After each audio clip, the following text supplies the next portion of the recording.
Et bonjour à tous.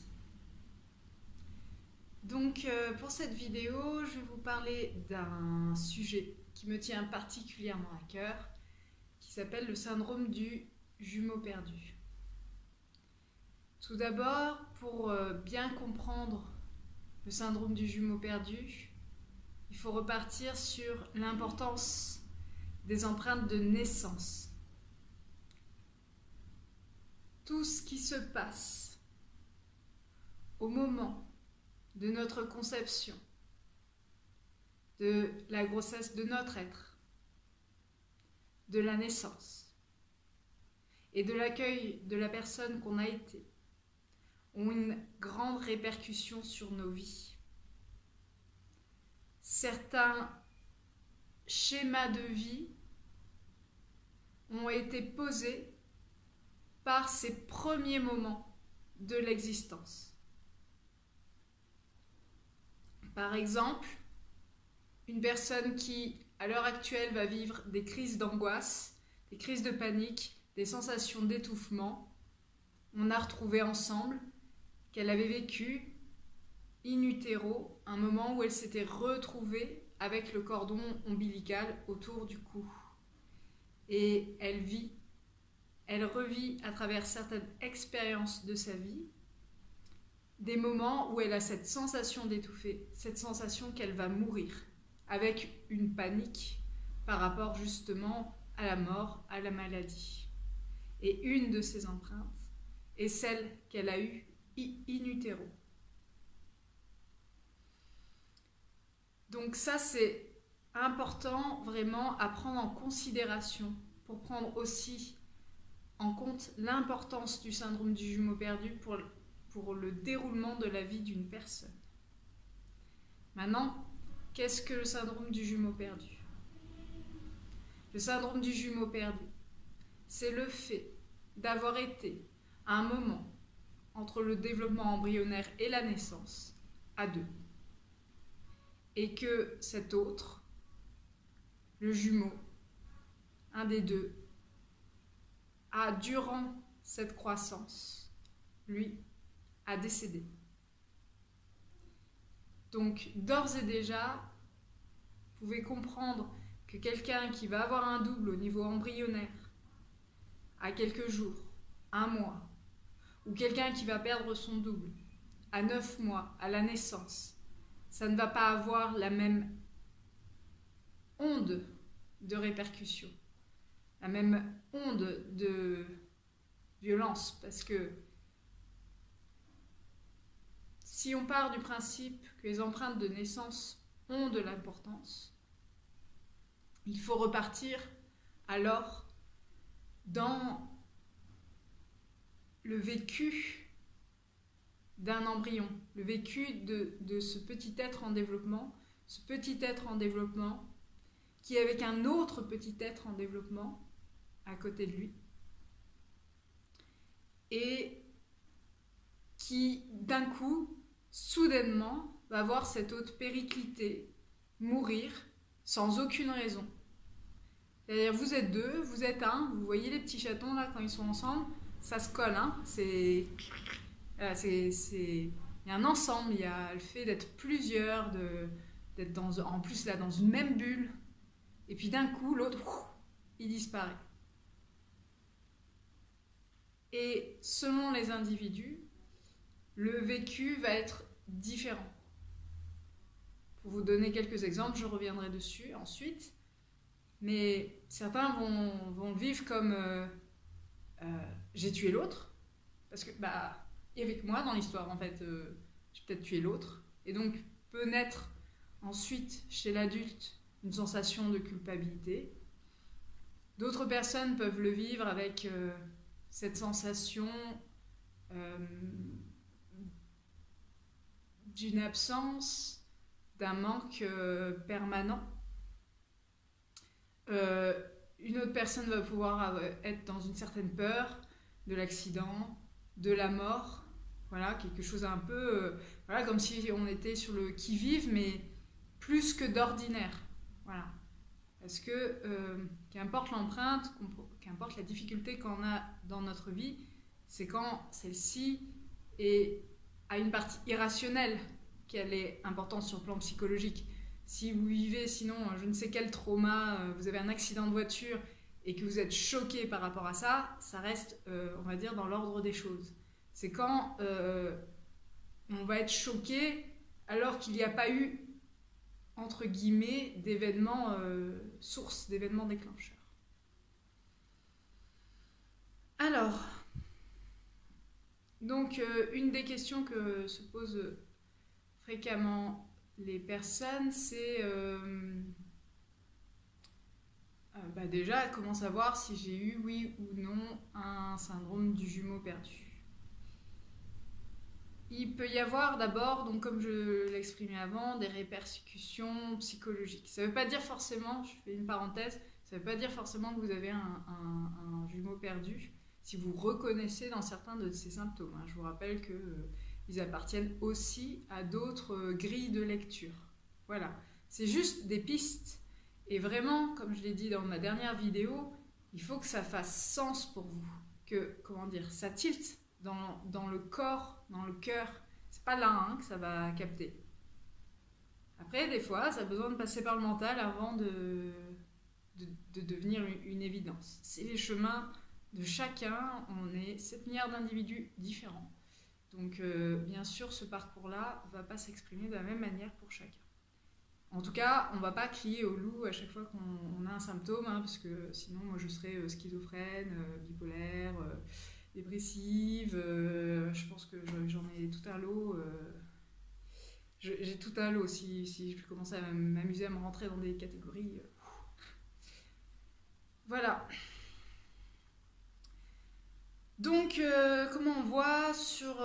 alors déjà, comment savoir sur le plan factuel, vraiment concrètement parlant. Des fois, simplement en demandant à sa mère si elle a eu une perte de sang durant sa grossesse. Et plus particulièrement entre à son premier mois de grossesse. Voilà.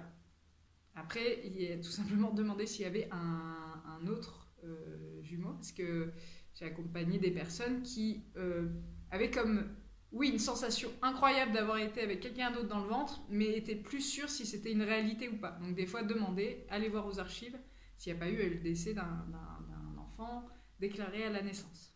Je sais que ça paraît un peu, peut-être grossier, un peu impressionnant comme ça, mais vu que c'est un cas que j'ai déjà rencontré, et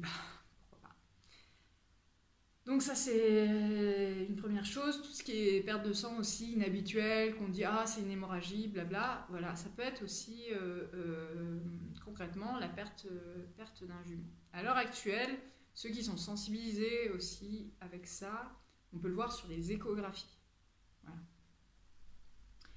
Y a un autre truc qui est assez rare, vous en avez peut-être déjà entendu parler, c'est le fait de retrouver au sein de son corps, là ça fait un petit peu alien, des parties de l'autre, et ça c'est des choses, il y en a qui avaient des dents par exemple, qui se baladaient dans le corps, ou des tissus, en fait qui va être la capsule de ce qui restait vraiment organiquement de ce double dans le corps physique. Voilà, ça existe. Alors, dans les signes, on va dire les signes de la vie courante, il peut y avoir beaucoup de choses.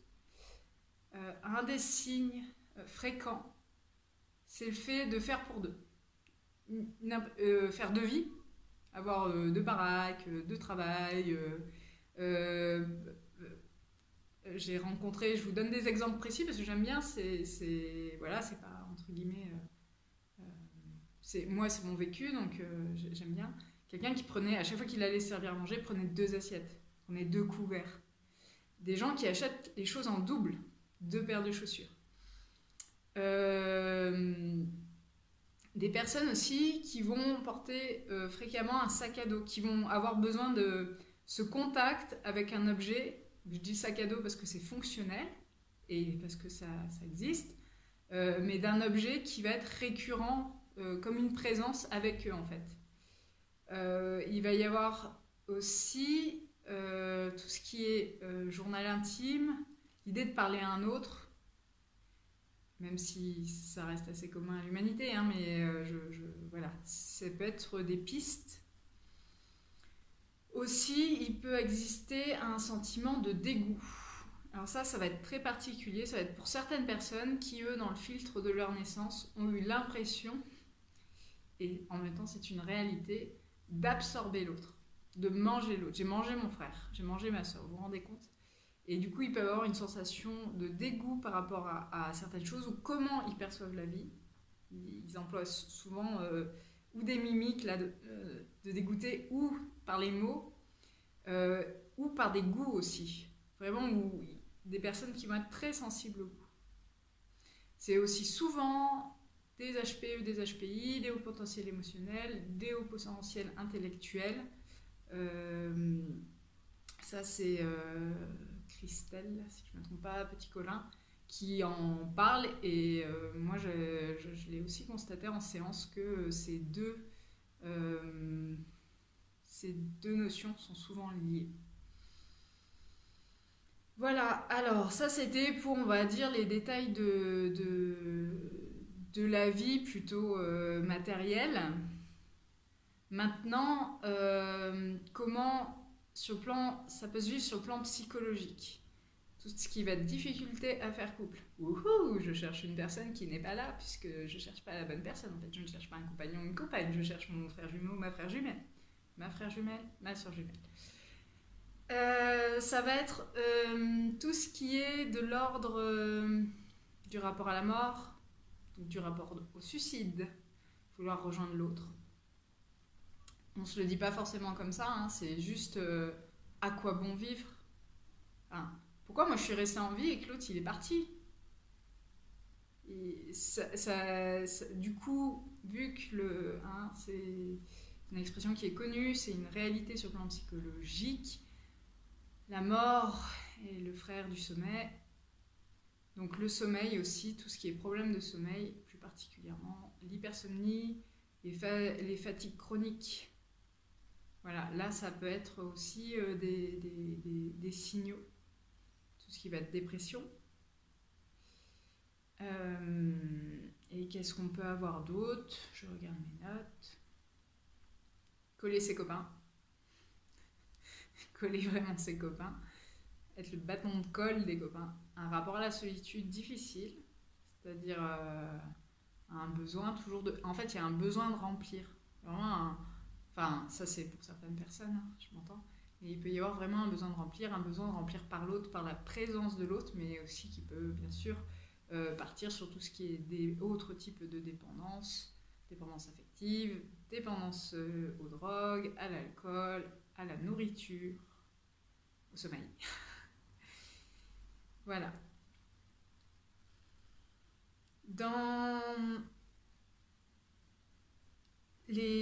En général, il y a 3 grandes catégories aussi dans les répercussions psychologiques. On dit c'est la nostalgie de quelque chose de perdu. Mais il faut savoir qu'à la base, on ne sait pas quoi. Hein. Alors je dis on parce que je suis inclus dedans, c'est pour ça que ce thème me tient à cœur. Je reviens dessus après.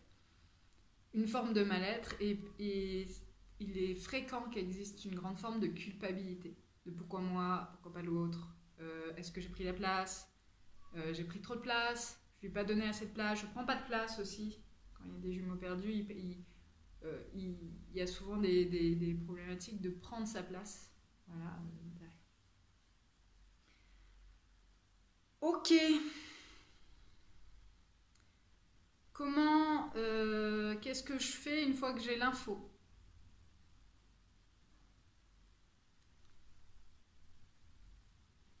Bah déjà, avoir l'info. Comment je fais pour avoir l'info? C'est peut-être des signes qui vont se recouper, de plus en plus s'accélérer, de plus en plus de choses qui vont nous ramener à cette idée de double, d'absence, de dépendance. Non, on va se voir en fait, parce qu'il y a un côté, pour certaines personnes, la racine de ce mal, il est tellement loin que, en fait, ça paraît sorti de nulle part. Vous êtes mal et vous ne savez pas d'où ça vient. il y a vraiment ça. Donc, ça va être vraiment, au bout d'un moment, d'être sensibilisé sur ce sujet, savoir que ça existe, ça va résonner, peut-être la première fois que vous allez l'entendre ou pas. Et après, il va y avoir un cumul d'indices, parce que ce que je suis assurée, c'est que toute difficulté dans notre vie qu'on a vécue cherche à être libérée. Pour moi, c'est pas juste des simples répétitions pour nous rappeler à quel point la vie, voilà, c'est nul ou quoi que ce soit. Non, c'est pour nous libérer, pour retrouver tout notre potentiel d'être vivant. Et là, vous l'entendez comme vous voulez, parce que c'est vraiment ça. Pour moi, il y a vraiment une recherche d'être pleinement vivant. Pleinement vivant. Pleinement, pas plus à moitié vivant, pleinement vivant. Après, donc, il y a tout ce qui est, sur le plan psychologique, tout ce qui est régression, rebirth, kinésiologie, magnétiseur, voyant, j'en passe. Le tout, vraiment, de toute façon, c'est comme toute donnée que vous allez, ou tout signe que vous allez avoir dans votre vie, c'est est-ce que moi, ça valide à l'intérieur ou pas? Et là, je vais venir plus particulièrement sur mon propre témoignage. Donc moi, j'avais été sensibilisée lors de mes études en psychothérapie sur le syndrome du jumeau perdu, donc je savais que ça existait. Je ne me sentais pas forcément concernée.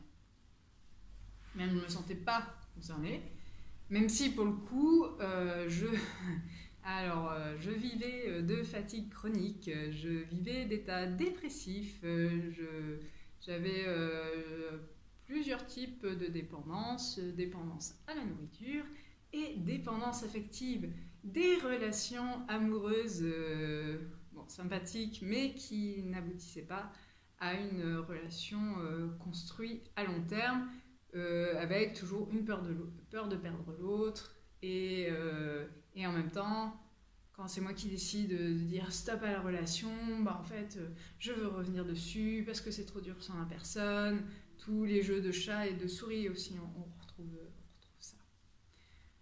Donc déjà, j'étais entre guillemets sensibilisée. Moi, je suis quelqu'un qui sait par expérience que la vie nous donne des messages, nous donne des signes. Et pendant ma pratique, j'ai commencé à recevoir beaucoup de personnes qui présentaient ce syndrome du jumeau perdu. C'est-à-dire que je pense que statistiquement, je sors des statistiques. Et bon, une fois, deux fois, trois fois, je commence à me dire... alors, moi, je suis quelqu'un qui met les choses en doute, donc c'est moi qui dois... attention de ne pas créer chez l'autre le syndrome du jumeau perdu. De toute façon, moi, je le propose, ou il le retrouve dans une régression. C'est pas moi qui l'ai proposé, je l'ai pas... ou c'était déjà des infos qu'il les avait avant. Et bon, ça commence à revenir fréquemment, quoi, cette histoire. Donc je me dis, attention de ne pas orienter les personnes. Ça commence à être vraiment très fréquent, cette histoire de jumeaux perdus. Là, je reçois de nouveaux patients et des jumeaux, quoi. Enfin, un des deux, mais des vrais jumeaux bien vivants, là. Alors moi, j'ai plein de jumeaux, j'ai plein de triplés. Alors je sais pas, vous, dites-moi, s'il y a d'autres praticiens qui regardent... cette vidéo et qui ne pense pas être un jumeau perdu, est-ce que vous avez des tas de jumeaux? Moi, j'ai juste des tas de jumeaux. C'est incroyable, quoi. Donc, ça commence à faire beaucoup. Et là, quand je me dis, bon, il faut que je me calme avec mon syndrome du jumeau perdu, peut-être que j'en vois partout, arrivent deux personnes que j'ai accompagnées pratiquement en doublon, qui ont tous les deux, une femme et un homme, perdu un jumeau à 9 mois, donc à la naissance. Et là, comment vous dire? Déjà, pour eux, c'est des vies très très lourdes. Hein. C'est des miracles de courage, ces êtres humains-là, parce que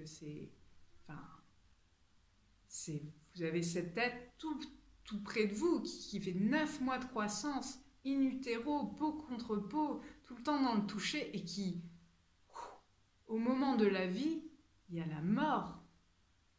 Mais il y a de quoi devenir dingue. Il y a de quoi vraiment devenir dingue. C'est ça votre première marque d'entrée dans la vie. L'autre peut crever à n'importe quel moment. Voilà. Donc déjà, c'est des parcours très... voilà, que franchement, j'honore parce que c'est... Ben voilà, c'est vraiment très difficile. Donc, j'ai commencé un peu plus sérieusement à me poser la question du jumeau perdu. J'ai commencé, on va dire, plus à prendre en considération les signes que j'avais déjà reçus, parce que, comme vous voyez, j'avais déjà pas mal de morceaux de puzzle, hein. Et j'ai commencé à me dire que peut-être qu'il y avait un fond de vérité. Et c'est lors d'une séance en psychothérapie, une régression que j'ai faite, qui n'avait pas ça comme thématique, où en fait, au niveau du... durant la régression, je suis retombée donc sur la présence d'une autre personne, d'un frère. Voilà, donc j'ai eu l'info, mais en même temps, c'est... Alors oui, ça me paraissait concret, ça me paraissait logique par rapport à mon déroulé de vie, mais je ne sais pas comment dire, je ne l'avais pas vraiment... En fait, je pensais que dans ma vie, c'était plutôt soft, parce qu'il y a vraiment des gens qui vivent ça comme un drame. Moi, c'était plus... j'avais pas un drame par rapport à l'autre, j'avais plus un drame par rapport à ma vie, à avoir ces moments de dépression, à avoir ces moments, à avoir des difficultés à faire couple.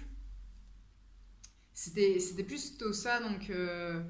j'avais rencontré vraiment des personnes avec des jumeaux perdus où c'était de l'ordre du drame, de l'accident de vie. Alors du coup, moi, je trouvais que c'était plutôt soft dans ma vie. Après, j'ai vraiment refait une lecture de ma vie avec ça. Et par exemple, quand j'étais petite, tous mes meilleurs amis se barraient, quoi. Et quand je vous dis mon meilleur ami se barre en Australie, quoi. C'est même pas la ville d'à côté, il part. Et en plus, ma première amie que vraiment j'ai adorée, alors il faut voir le côté un petit peu, pas ça, un peu folle derrière. Quand je relis, j'ai des journaux intimes là-dessus, mais quand reviendras-tu? Mais tu me manques tellement, mais je me sens si seule. Et là, je me suis dit, waouh! Enfin, j'ai 7 ans, j'ai 7 ans et je parle déjà des idées noires, qui va être le terme que je vais ensuite utiliser quand je parlerai de ma dépression à mes différents thérapeutes. D'un coup j'ai réalisé, je me suis waouh, ah oui, d'accord, en fait ça fait longtemps que ça m'habite. Et en plus de ça, pour l'anecdote, cette première meilleure amie était elle-même une jumelle avérée avec un frère jumeau. Et bien sûr, j'étais amoureux du frère jumeau, faut pas déconner. J'en profite. Symptôme ou pas symptôme, hein. Donc, il y a un moment, là, c'est vraiment une histoire les signes, c'est vraiment une histoire de croyance, de foi ou de scepticisme, hein. Si vous êtes sceptique par rapport à ça, moi, je cherche même pas à vous faire... à vous convaincre.